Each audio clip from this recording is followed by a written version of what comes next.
Hello everyone, my name is KelSounds, and today I want to show you guys how I created the pluck from the intro.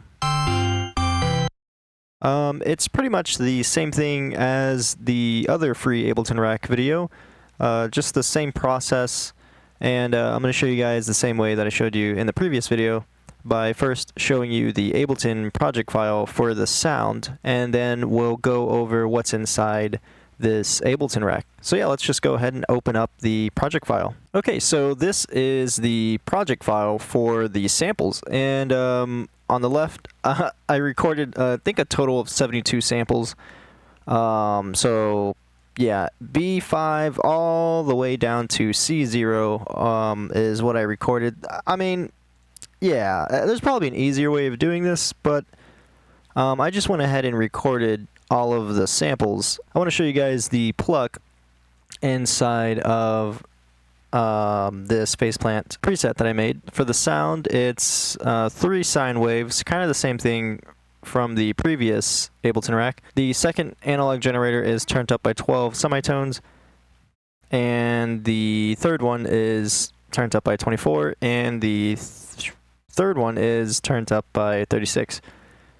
Added a little bit of a decay and turned down the sustain. I also added some saw waves with a bandpass filter to get some more harmonics. And I did the same thing with some square waves, the same process, just moved the cutoff to a different position, and yeah, that's pretty much it. Then I did a little bit of post-processing here with some effects, so I added some distortion to kind of saturate the sound a little bit. Added a multi-pass, oops, I don't need that band split. Added a multi-pass to bring out some more of the highs. And so without it, it sounds like this.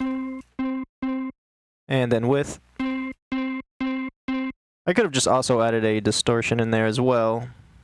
But yeah. And then I also added an OTT, the preset for a multi-pass.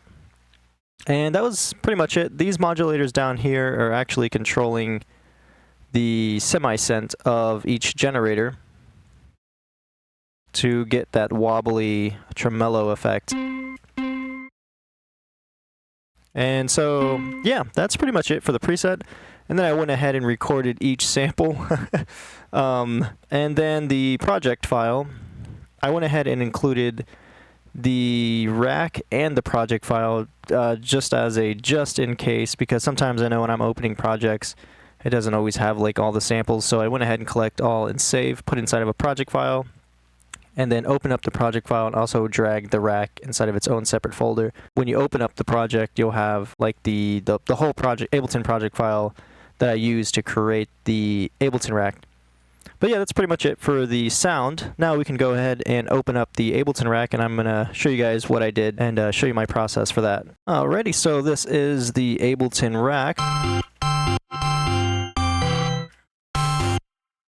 And I actually used, for the MIDI, I used the seed to create some random generated MIDI, just to kind of make things go by a little bit quicker. This is the Ableton Rack, and so I have 4 knobs here. I have a spread, delay, super reverb, and then 8-bit off and on. But before we go over what each knob is doing, I want to show you guys the samples group.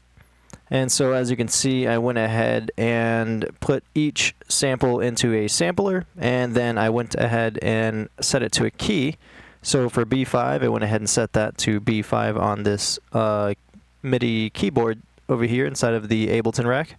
And I did the same thing for pretty much every sample that I recorded, put it inside of a sampler, and then set it to the right key or the right root note for the keyboard over here.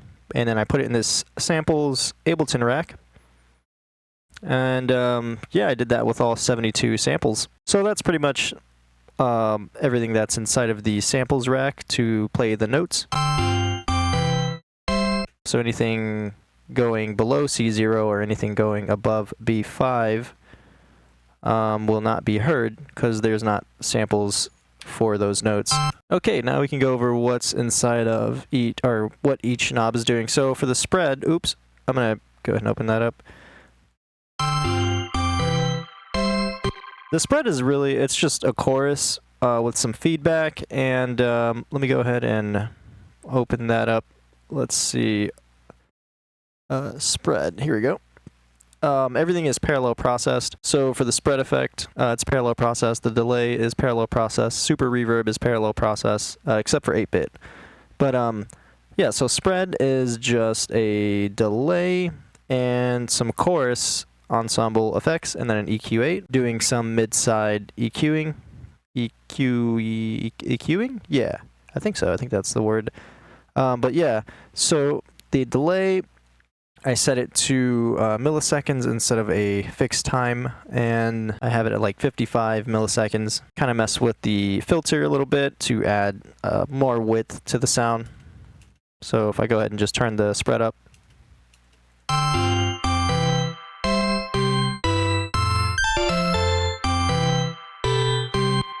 I also set it to 30%, then I added a chorus ensemble effect. I set it to vibrato, set the rate up all the way, then I turned the amount down to 4%.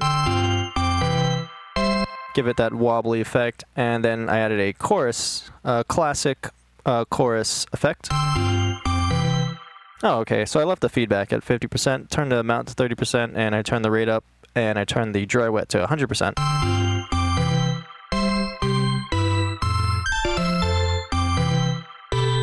Then I added a EQ8 with mid-side EQing. I feel like I'm not saying that right. I wanted these frequencies to be on the side, so I just went ahead and boosted that part of the sound. And then both for the mids and the sides, I just did a high pass and a low pass. That's pretty much it for the spread knob. And then for the dry wet, I just modulated the volume of our spread effect group here. So all the way up, it's at -3 decibels. And then of course, when it goes down, it's at 0.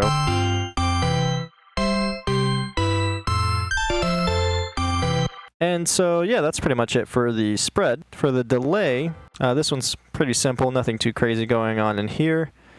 Pretty much the same thing with the dry wet, just modulating the volume of the effect group. And so this just has a normal or a simple delay effect.